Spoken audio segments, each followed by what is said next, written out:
Petra Kliba, jedina Hrvatica u regati koja je oplovila svijet. Što bolje reći od ove najave?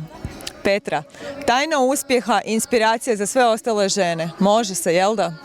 Pa može se, sa 19 godina kad sam svojim roditeljima rekla, imali su mjesec dana da otprilike mi kažu da ili ne, ali nisu mi mogli reći ne. Naravno, imala sam samo 19 godina, rekli su odi. Tada se živjelo bez interneta, 96. to ne možete se ni zamisliti, nije to kao danas. Za moju majku je to bilo jako, jako teško, je rekla nikad više ovako, ali kad sam 2007. opet doplovila Atlantik sa ženama, kad je ona na telefonu mogla pratiti gdje sam, rekla ovako možeš svaki put. Koliko je dana trajala avantura? 11 mjeseci gdje sam ja praktički svaki dan sa broda slala poziciju. Znači, moj tata je u garaži primao onim internetom, znate kad je onako prima signale, on je dobio poziciju i ima doma kartu svijeta sa svaki dan obilježenom pozicijom gdje sam ja bila. To je jedino što su znali od mene.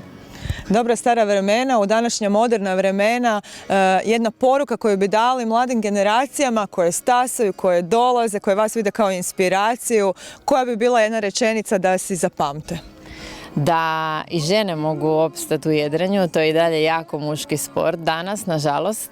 Međutim, nadam se da sam inspiracija drugima da je to moguće. Ja i dan danas sa svojih, neću reći koliko godina, radim kao jedriličarka, podučavam druge ljude i dalje sam trener na brodovima, na svjetskim i europskim prvenstvima. Evo u Puli radim u našem klubu na Bunarini i podučavam odrasle u jedrenju. Dakle, u jedrenju nema granica. Znači, to je sport koji kažu šta mogu ja kao penzić doći. Naravno, bitno da ste malo agilni, sa mnom u brod i iskusit ćete nešto što niste nikad. Sport koji pomiče životne granice. Hvala, Petra.